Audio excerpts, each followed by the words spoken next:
উঁচু নিচু নাই বিদাবেদ, সব সমান বল প্রভেদ। উঁচু নিচু নাই বিদাবেদ, সব সমান বল প্রভেদ। আদম হাওয়া হতে पैदा, আদম হাওয়া হতে पैदा। এই শরণ রাখি এখন মধুর বাণী নিয়ে। আমার নবী পৃথিবীর জমিনে আসলেন, এসে দেখলেন যে গোটা পৃথিবীটা মানুষের মধ্যে অহংকার আর অহংকার। আমার নবী দশম হিজরিতে আরফাতের মাটি দাঁড়িয়ে বলছিলেন, লা ফাদিলাতাল আরাবি আলাল আজমি ওয়ালাল আজমি আলাল আরাবি ওয়ালাল আহমার আলাল আসওয়াদ ওয়ালাল আসওয়াদ আলাল আহমার ইল্লা বিতাকওয়াল্লাহি আযজা ওয়া জাল্লা। এই বিশ্বের মানুষ অনারবীদের উপর আরবীদের কোনো মর্যাদা নাই, আরবি মানুষের উপর অনারবীদের কোনো মর্যাদা নাই, কালো মানুষের উপর সাদা মানুষের কোনো মর্যাদা নাই, সাদা মানুষের উপর কালো মানুষের কোনো মর্যাদা নাই। সাদা হোক কালো হোক, আরবের হোক অনারবি হোক, সারা পৃথিবীর মুমিন মুসলমান এক সমান। তবে একে অপরের উপর প্রাধান্য নেওয়ার একটি মাত্র মাপকাঠি, ওই মাপকাঠির নাম তাকওয়া। আমাদের ছেলেরা বলে, তো স্কুলের টিচাররা বলে, মাদ্রাসার হুজুররা বলে, অহংকারে কিসের পতন? সব কিছুর পতনের মূল হলো অহংকার। অহংকার এটা হিন্দু প্রথা। আপনারা সবাই শিক্ষিত লোক। হিন্দুদের এদের মতে পবিত্র গ্রন্থ মনুশাস্ত্র, মনুশাস্ত্রের মধ্যে মানুষকে চারি ভাগ করছে, ব্রাহ্মণ, ক্ষত্রিয়, বৈষ্ণব, শূদ্র, চারি ভাগ। এদের ধর্ম মতে বৈষ্ণব এবং শূদ্র এই দুই বর্ণের মানুষ একেবারে নির্মের মানুষ। বিদায় বৈষ্ণব এবং শূদ্র এই দুই বর্ণের মানুষ যেখানে থাকবে ওখানে কোনো ব্রাহ্মণ বসবে না। বুঝতে লাগলো তোমার কি? এই ধর্ম ইন্ন বুঝলি, ইসলাম বুঝতে না। লজিক মনে রাখবেন। তোর আফুল্লাশিয়া বেজদা দিয়া বস্তুর পরিচয় তার বিপরীত বস্তু দি। ইসলামের পরিচয় ইসলাম বিপরীত ধর্ম দি। তো ইসলাম বিপরীত ধর্মে কি আছে এগুলো তো আমরা কিছুই জানি না। তা আপনি ইসলাম বুঝবেন কোত্থেকে? কয় বর্ণের মানুষ? ব্রাহ্মণ, ক্ষত্রিয়, বৈষ্ণব, শূদ্র। এখানে বাপসার বয়স্ক মুরব্বী আছেন, মনু আইন করছে বৈষ্ণব এবং শূদ্র এই দুই বর্ণের মানুষ যদি কোন একটা মেয়ের সাথে ব্যভিচার করে, মনু আইন করছে তার লিঙ্গ কেটে দেওয়া। কিন্তু একই অপরাধ যদি কোনো ব্রাহ্মণে করে, সামান্য জরিমানা ছাড়া অন্য কোনো শাস্তি দেওয়া যাবে না। একদিক দিয়ে বর্ণের বৈষম্যতা, অপর দিক দিয়ে আইনের বৈষম্যতা। গোটা পৃথিবী অশান্ত সমাজে পরিণত হয়েছে এই বৈষম্যতার কারণে। একদিক দিয়ে বর্ণের বৈষম্যতা, অপর দিক দিয়ে আইনের বৈষম্যতা। আমার নবী এসে সমস্ত বৈষম্যতা উৎখাত করে বিশ্ববাসীকে সাম্যনীতি উপহার দিয়েছেন নবী মুহাম্মদ রাসূলুল্লাহ সাল্লাল্লাহু আলাইহি সাল্লাম। এটার নাম ভালোবাসা, এটার নাম ভ্রাতৃত্ব, এটার নাম মায়া মমতা, এটার নাম ইনসানিয়ত, এটার নাম ভালোবাসা। আর অবস্থানেও ছিল সাদা মানুষ নেতৃত্ব দিত, কালো মানুষকে ঘৃণা করত। এই জন্য আমার রাসূল কি করছেন, অষ্টম হিজরিতে মক্কা বিজয়ের পর আমার নবী হাতে ফাওড়া নিয়ে খানায়ে কাবার ভিতর থেকে মূর্তিগুলো ভেঙে ভেঙে পরিষ্কার করলেন। বেলাল, তুমি আজকে খানায়ে কাবার ছাদের উপর উঠো।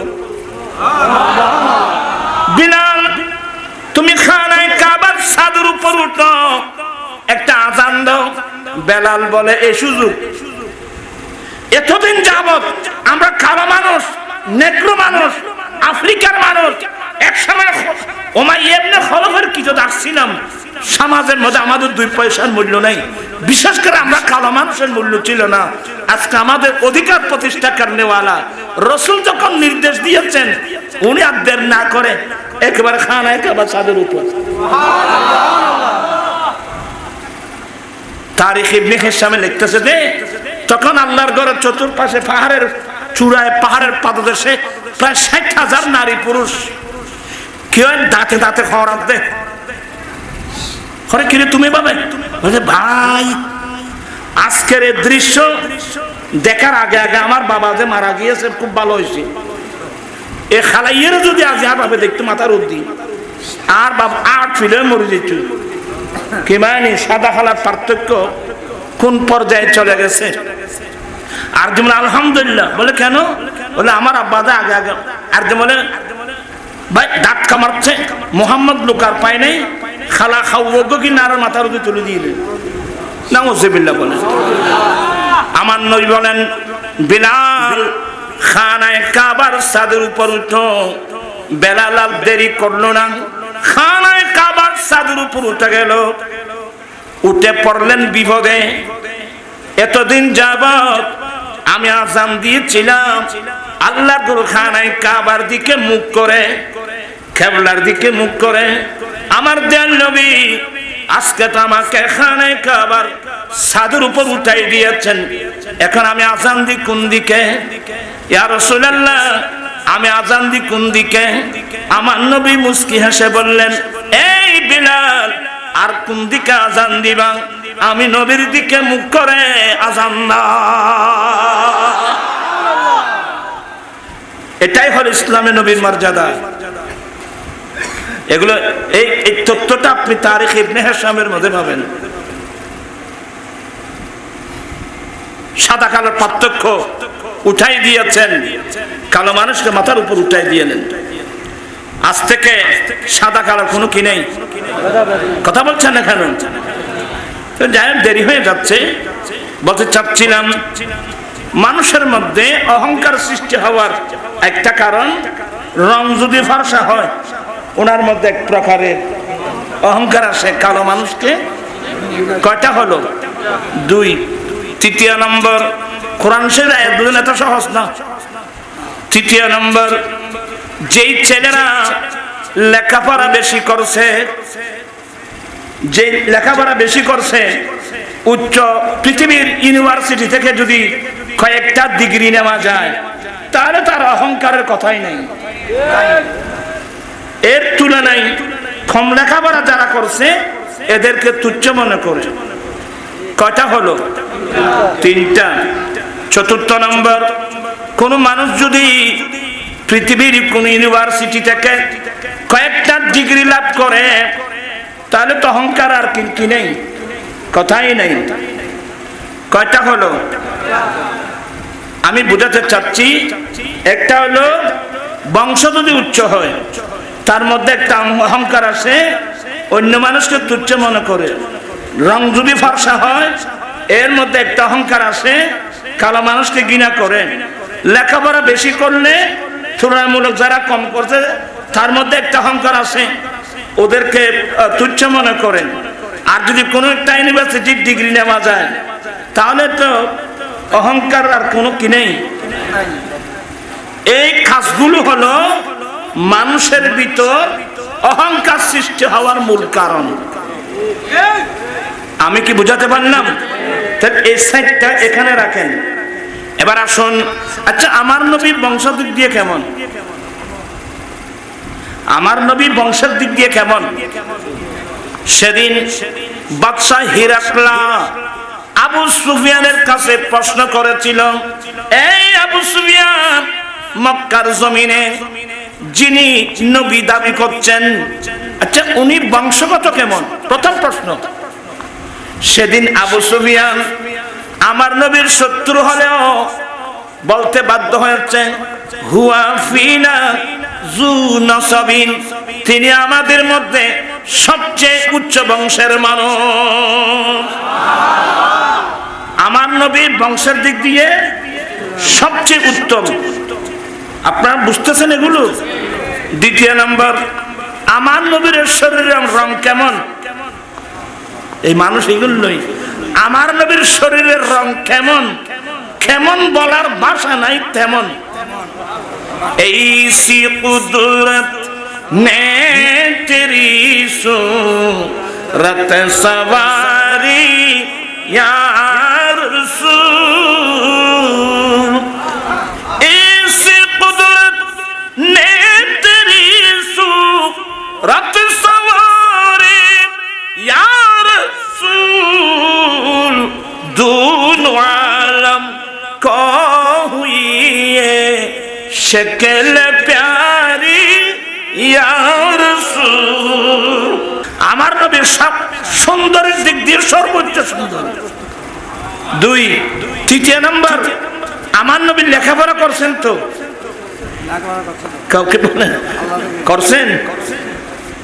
আমার নবী লেখাপড়া করেন না বুঝো? আল্লাহ বলছেন আর রহমান আল্লামাল কোরআন। দুনিয়ার কোন মানুষ থেকে আমার নবী লেখাপড়া শিখান নাই।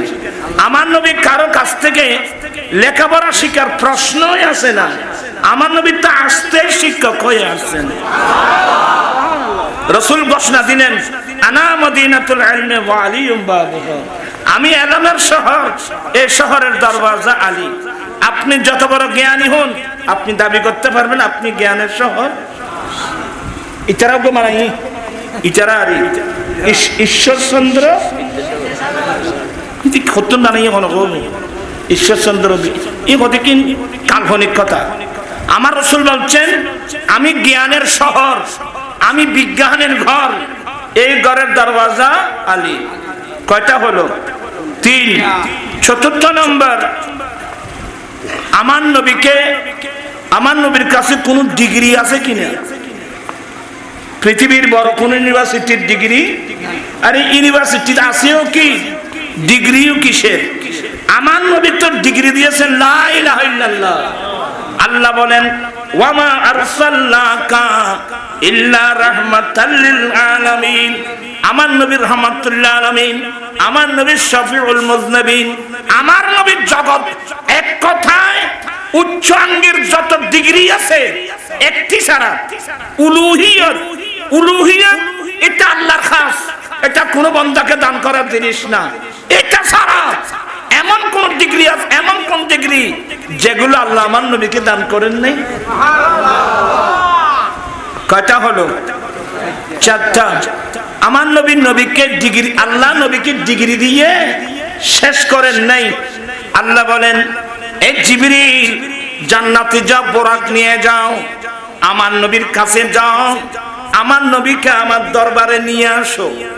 জিবরিল বোরাক সহ আমার নবীকে নিয়ে গেলেন মসজিদে আরাম থেকে বাইতুল মাকদাস। ওখান থেকে প্রথম আসমান, দ্বিতীয় আসমান, তৃতীয় আসমান, চতুর্থ আসমান, পঞ্চম আসমান, ষষ্ঠ আসমান, সপ্তম আসমান, না না সিদরাতুল মুনতাহা, যেখানে জিবরিলের যাত্রা শেষ, মিকাইল ইসলামের যাত্রা শেষ, বোরাকের যাত্রা শেষ। ওখানে আমার নবীর জন্য পাঠানো হলো রফরফ। আমার নবী রফরফে করে চলে গেলেন কোথায়? এটা আল্লাহ জানে। আল্লাহ জানেন কোথায় নিয়েছেন, নবী জানেন কোথায় গিয়েছেন। যাওয়ার পরে আল্লাহ দিদার দিলেন, 50 ওয়াক্ত নামাজ দিলেন, রহমতের ভান্ডার দিলেন। রাসূল আপনি চলে যাবেন? হ্যাঁ চলে যাব। আমার নবী সবগুলো নিয়ে আস্তে আস্তে আস্তে আস্তে আস্তে সাধারণ পাবলিকের কাতারে এসে ঘোষণা দিলেন, ইন্নামা আনা বাশারুম মিসলুকুম, বাবা আমি তোমাদের মতো একজন মানুষ। এটাই হলো রাসূল পাকের অসাধারণতার প্রমাণ। এটাই হলো আমার দেল নবীর সমাজ বিজ্ঞান। আল্লাহ হোসেন নবীর দেখে আল্লাহ বললেন কি, মোল্লায় বুঝলো কি? এটা কেন বললেন? আমি তোমাদের মতো মাইনি। এই আয়াত যারা পড়বে এরা জীবনে কিঞ্চিত পরিমাণ অহংকার করতে পারবে না। আমার রাসূল আমি তোমাদের মতো বলে মানুষের ভিতরে যে ইতিপূর্বে অহংকার ছিল, অহংকারে মাচিস মেরে আগুন লাগিয়ে অহংকার বের করে মানুষের অন্তরে একে অপরের ভালোবাসা নিয়ে এসেছেন। চিৎকার! এটাই হল আমার নবীর সমাজ বিজ্ঞান। আল্লাহ বললেন কি, মোল্লায় বুঝলো কি? এজন্যে আমার রসুলের দরবারে সব সময় থাকতেন 70 জন গরিব সাহাবা। আচ্ছা, পৃথিবীর কোন রাজা মহারাজার দরবারে আশেপাশে কি ফরমিস কিনতে হয় না? আর প্রধানমন্ত্রীর ফাঁসদি সারিকেনে দিয়ে মন্ত্রীও তা যায় না। একজন ব্যক্তি পাবেন, নূরে মুহাম্মদ সাল্লাল্লাহু আলা, তুমি বাদশার বাদশাহ, নূরে মুহাম্মদ সাল্লাল্লাহু, তুমি বাদশাহ। আরে বাবা, আমার নবী বাদশার বাদশাহ, কিন্তু নবীর দরবারে চতুর্পাশে সবাই সমাজের সবচেয়ে গরিব মানুষ। আদর্শ কোথায় শিখবা? আদর্শ শিখতে হলে মুস্তাফার দরবারে শিখতে হবে। আমার নবীর এক সময় আরবের কিছু লিডার, আপনারা সবাই শুনছেন তো, বিশেষ করে যারা ইংরেজি শিক্ষিত মানুষ, কম মনোযোগ। এক সময় একদল আরবের বড় লিডার বলে, আমাদেরও মনে বলে অন্তর চায় মুহাম্মদের কাছে যেতাম, আমাদেরও অন্তর চায় যে মুহাম্মদের, কিন্তু যাব কিভাবে? মুহাম্মদের সারিকিনের দিক গিরি লইলে সমাজের গণনা মানুষই না না, আর এখানে বলছেন মানে আর বড় বড় হাবিল হাবিল মানুষ। হ্যাঁ, ওরা কথাই বুঝতে লাগবেন না, ওয়াজ বুঝন করে। তো আরবের কিছু লিডার বললেন, আমাদের অন্তর চায় মুহাম্মদের বারে যেতাম, কিন্তু যাব কিভাবে? ওনাকে চতুর্পার্শ্ব যারা ঘিরে ধরছে, এরা তো সমাজের গণা যায় না এমন মানুষ। আর এখানে বৈশ্য আমার রসুল এটা জেনে একটু মনে মনে চিন্তা করলেন, এদেরকে যদি আমি কোনো মতে একটা বসার সুযোগ করে দিই, ঈদ বইলে খাদ্য তিন যাইবে বুঝি। তা আমার নবী একটু মনে মনে, আচ্ছা ঠিক আছে, আমি কিছুক্ষণের জন্য এই গরিব ফুকরা এদেরকে একটু সরাই দিই, কিছুক্ষণের জন্য এদেরকে আসার একটা ব্যবস্থা করি। কোনো মতে যদি কলমা দেওয়া যায় তাহলে অভ্যাস এটা কি? রাসূল কারীম সাল্লাল্লাহু আলাইহি ওয়াসাল্লাম মনে মনে খেয়াল করছেন, সাথে সাথে আল্লাহ আয়াত নাযিল করেছেন, হে রাসূল, যে গরিব মিসকিন কাঙ্গাল রাত্র দিন আমি আল্লাহকে ডাকতেছে, আমার ইবাদতের মধ্যে মগ্ন, এদেরকে এক সেকেন্ডের জন্য আপনার দরওয়াজা থেকে তাড়াবেন না। আরবের ওই লিডার আমার কোনো প্রয়োজন নাই।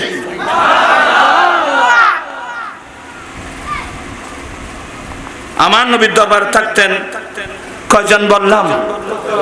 70 জন আসহাবে সুফফা। এমন গরিব মানুষ আর ছিল না। দিনের বেলায় কোথায় খাবে ওরা জানতেন না, রাতের বেলায় কোথায় খাবে জানতেন না।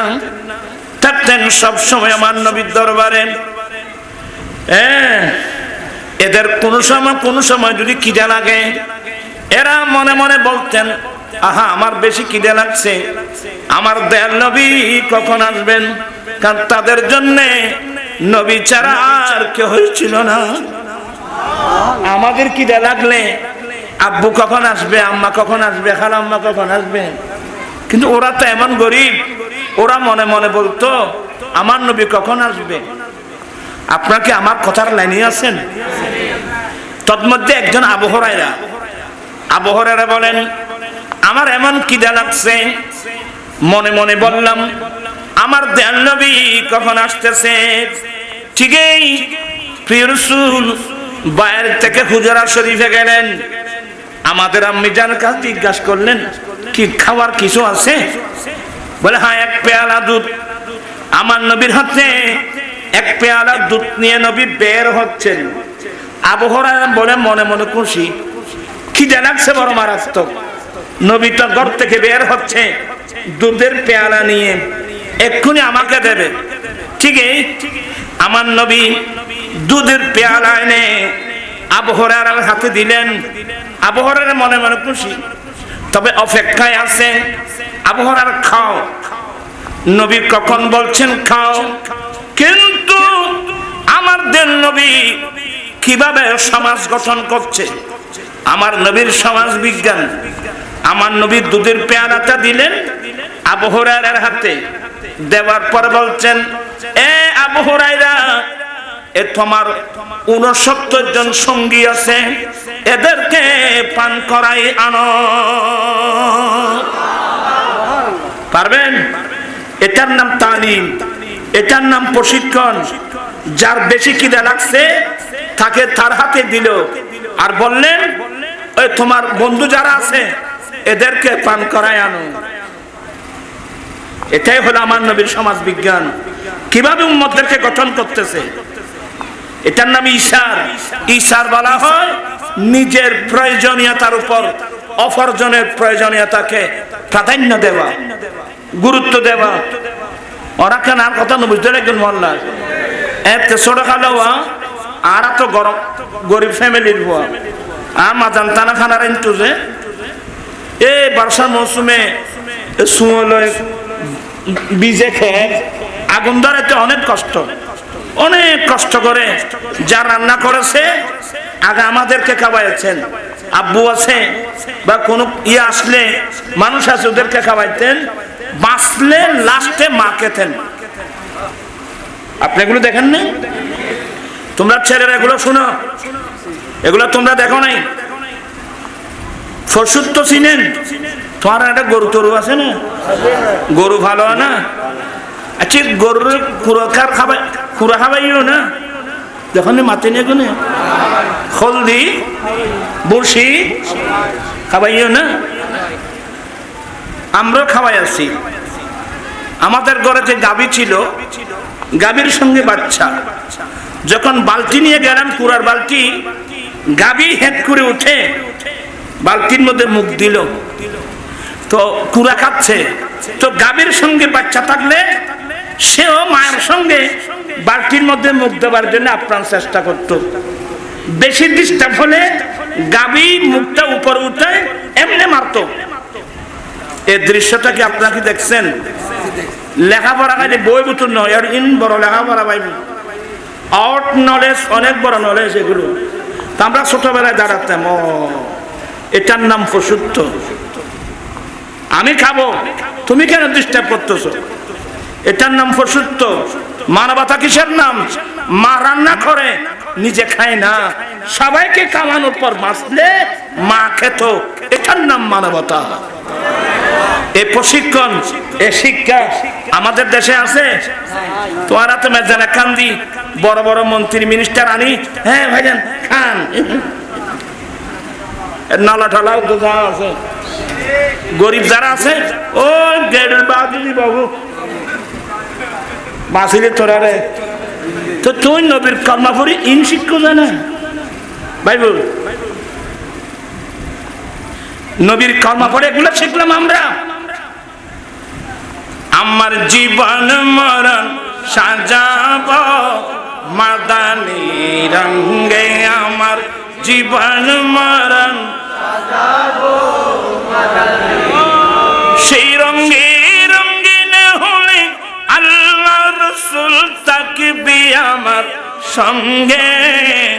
আমার জীবন মরণ, আমার জীবন আমার মরণ আমি সাজাবো মাদানী রং দিয়ে।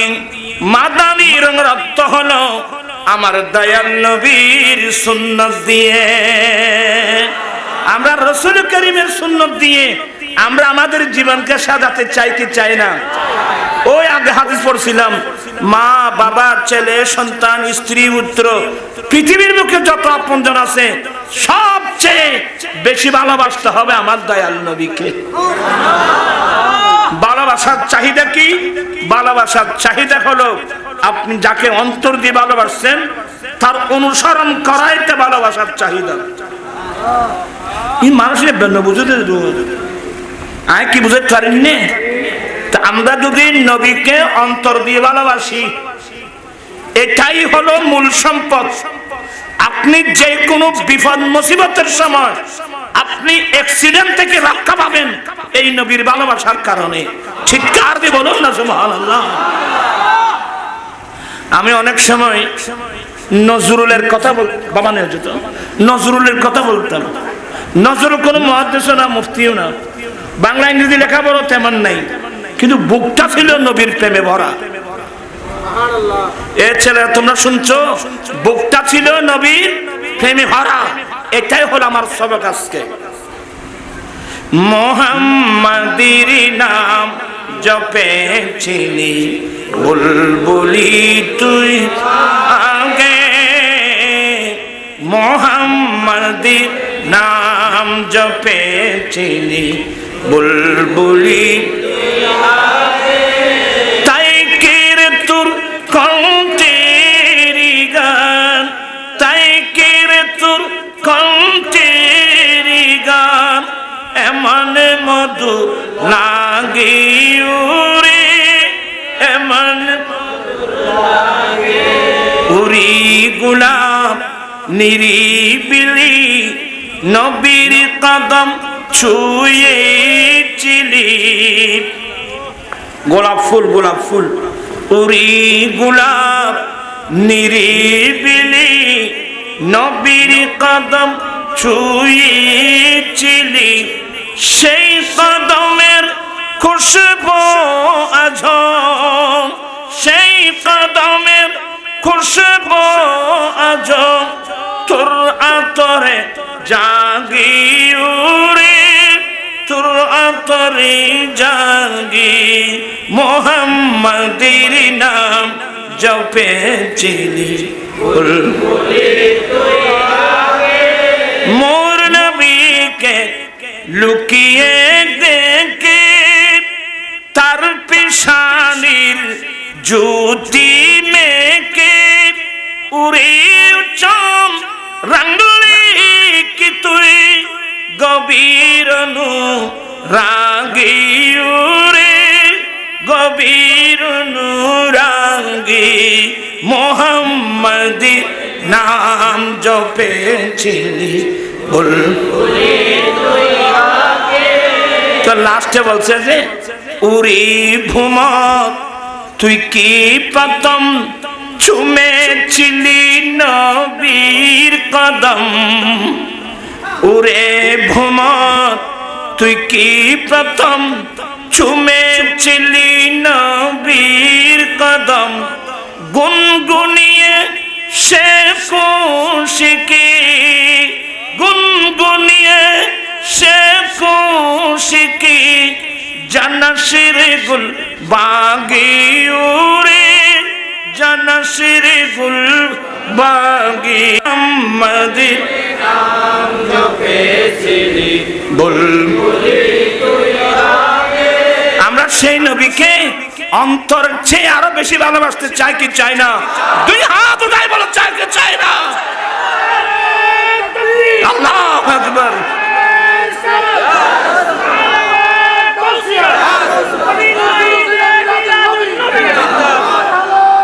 আপনি যদি, আমি যদি নবীকে আমার জানের চেয়েও যদি ভালোবাসি, আপনি জীবনে কোনোদিন নবীর সুন্নত বিরোধী একটা কাজ করতে পারবেন না। মা বোনদেরকে এতক্ষণ তো মা বোনদের কথা বললাম। মা বোন আপনারা যারা গার্ডিয়ান আছেন, মেয়েদেরকে বিয়ে দেওয়ার আগে স্বামীর হক কি কি এটা শিক্ষা দেওয়া ফরজ। মেয়েদেরকে বলছি, স্বামীর ঘরে যাওয়ার আগে স্বামীর হক কি কি এই জ্ঞান অর্জন করা মেয়েদের উপর কি ফরজ। ছেলেদেরকে বলছি, বিয়ে করার আগে স্ত্রীর হক কি কি এই জ্ঞান অর্জন করা তোমার জন্য ফরজ। তুমি যদি এই জ্ঞানটা অর্জন করতে, কোনোদিন যৌতুক কথা এখানে আসতো না। মেয়েদেরকে বিয়ে দেওয়ার আগে স্বামীর হক কি কি, বর্তমান সময়ে স্বামীর হক সম্পর্কে জানে এমন মেয়ে কয়জন আছে? আশ্চর্য হয়ে থাকবেন। ওই বিদায় হজের ভাষণে আমার রাসূল কি কি বলছিলেন এবং স্বামীর উপর স্ত্রীর কি কি হক এই মশলাটা আমরা কয়জনে জানি? যদি জানলে তো যৌতুক প্রথা কোনোদিন আসতো না। আমাদের দুর্ভাগ্য, স্বামী জানে না স্ত্রীর অধিকার কি, স্ত্রীও জানে না স্বামীর অধিকার কি। তারা সংসার করে করলে হচ্ছে না ভাই। আর তো ছোট থাকতি ফল বেগুন মিলি লাড়ি গোলে সকারি আদা সোরা বাড়ি খাইলে আর দোষ নাই। এরকম বিয়ে করা দান্ত দান্ত বাড়তে পারি কত এখন। স্ত্রী যদি স্বামীর হক জানতো, এই মেয়েকে ঘর থেকে বেরিয়ে বাজারে বাজারে ঘুরতে পারতো, মার্কেটে মার্কেটে ঘুরতে পারতো। এর না হচ্ছে না, ডাক দিও না কোনোদিন জন খবরস্থান দম ভরি পাইব, তারপর বুঝতে আইব। আমি আপনাদেরকে অনেকক্ষণ বিরক্ত করলাম, বাসও তেমন জানি না, কিভাবে বুঝালে জাতি বুঝবে, গ্রহণ করবে। আর এখানে অনেক মানুষের মুখে দাড়ি নেই, আপনারা আজ থেকে দাড়ি রেখে দেবেন। এটা আমার দয়াল নবীর একটা কি সুন্নাত। বিধর্মী হওয়ার পরেও দূরে বসে বসে আমার নবীকে নিয়ে ওরা স্টাডি করে যে মুসলমানের নবীর যে সুন্নত, তার মধ্যে একটা পুরুষরা দাড়ি রাখা। আসলে দাড়ি মানুষের চেহারার সৌন্দর্য বাড়ায়, দাড়ি মানুষের সম্মান বাড়ায়, দাড়ি মানুষের মর্যাদা বাড়ায়। আমি সবাইকে বলে যাচ্ছি, আল্লাহ পাক আমরা সবাইকে নবীর সুন্নত মোতাবেক চলা আল্লাহ তাআলা তৌফিক দান করো। এরা যেতে কিন বাড়িঘর আছে, একখান ঘরত ইঞ্জিনিয়ারের জন্য প্ল্যান লইও দে, bedroom, bathroom, drawing room, reading room, rest room, guest room, common room, ফাঁকা ফাঁকা বাড়ি। কই রুম অফ সালাত, রুম অফ প্রেয়ার খন বাড়িতে আছে দে। ইঞ্জিনিয়ার সাহেব আপনি প্ল্যান দিবেন, তবে সাবধান, আমার নুরিউজের একটা প্ল্যান দিয়েছেন, এটার নাম রুম অফ সালাত। প্রত্যেক মুসলমানের ঘরে নামাজের একটা রুম থাকতে হবে। আরবিতে বলে মসজিদে বাইত, ঘরের মসজিদ। আজান শুনে আমরা মসজিদে যাব, মহিলারা ওই রুমে গিয়ে নামাজ পড়বে। গভীর রাত তাহাজ্জুদের নামাজ, বয়স্ক মানুষ মসজিদে না, ওই রুমের মধ্যে গিয়ে তাহাজ্জুদের নামাজ পড়বে। ফজরের নামাজ পড়ে যাওয়ার পরে সূর্য এমন কতটুকু উঠলো, এটাকে বলা হয় দোহা, সালাতুদ দোহা, চাষতের নামাজ। ওইখানে নফল নামাজ ঘরে পড়া উত্তম। আমার নবী বলেন, তোমরা বাড়িঘরকে কবরস্থান বানিও না। তার মানে ঘর বাড়িকে নামাজ থেকে খালি করবা না। এখন বললে বান্ধব তো ফাঁকা ঘর, রুম অফ সালাত আছে না, রো নামাজ রুম আছে না, ক্ষতি ঠিক করতে হতে পারবে তার ভাষায়। হ্যাঁ, এটার মাথার দুটো তুলে দেবে। আপনারা বিবাহ বাড়িতে আমার নবীর সুন্নত কিছু বর্ণনা করেন, এই বিবাহ কোনোদিন টেকবে না, স্বামী স্ত্রী মিল হবে না। বিবাহটা আমার রসুলের সুন্নত। বিবাহ বাড়িতে নাচ গান করতে পারবে কারা? ছোট ছোট ছেলে মেয়েরা। কারা? আগরে যাই বেগুনে এই ছোট ছোট ছেলেরা, অপ্রাপ্ত বয়স্ক ছেলে মেয়েরা, ওরা নাচতেও পারবে, ওরা গান গাইতে পারবে। কারা? ছোট ছোট ছেলে মেয়েরা। এই জন্য আমরা দিয়েছি যে তোমরা নাচ রসুল আর গান কিভাবে বলবেন তো না জানে বলে। মদিনা শরীফের ছোট ছোট মেয়েরা বিয়ে বাড়িতে নাচতো। আতাইনাহু আতাইনা হাইয়ানাহু, এমন ভাবে গান গাই নাচতো। আর নেচে নেচে ওই গানের মধ্যে কি বলতো? মানুষকে আল্লাহর রাস্তায় জিহাদ করার জন্য উৎসাহিত করত। ইনশিকুনি না আয়াত খারাপ যেতে বাসবে। ইমামুল আম্বিয়ার উম্মত না নারা, যেই নবীর উম্মত হবার জন্য বড় বড় নবী রাসূল পর্যন্ত আল্লাহর কাছে ফরিয়াদ করেছেন। আল্লাহর স্পেশাল দয়া, আল্লাহ আমাদেরকে সেই নবীর উম্মত বানালেন। আমাদের উচিত ছিল না সেই নবীর তালিম অনুযায়ী চলা? আল্লাহ পাক সবাইকে হেদায়েত নসিব। আয় আসলে এতে কি কথা খবর খেয়াল নো এ গড় গড় করতে করতে হড়া বাজে 12টা বাজে। আল্লাহ পাক এই মাহফিলকে কবুল করুক। অনেক সুন্দর করে কষ্ট করে ছেলেরা এলাকাবাসী মাহফিল আয়োজন করেছেন। আমি আহলে সুন্নাত ওয়াল জামাতের পক্ষ থেকে আপনাদেরকে ধন্যবাদ জানাচ্ছি। मैं तो बीमारे नबी हूँ। MBN TV একটি ইসলামিক ইউটিউব চ্যানেল।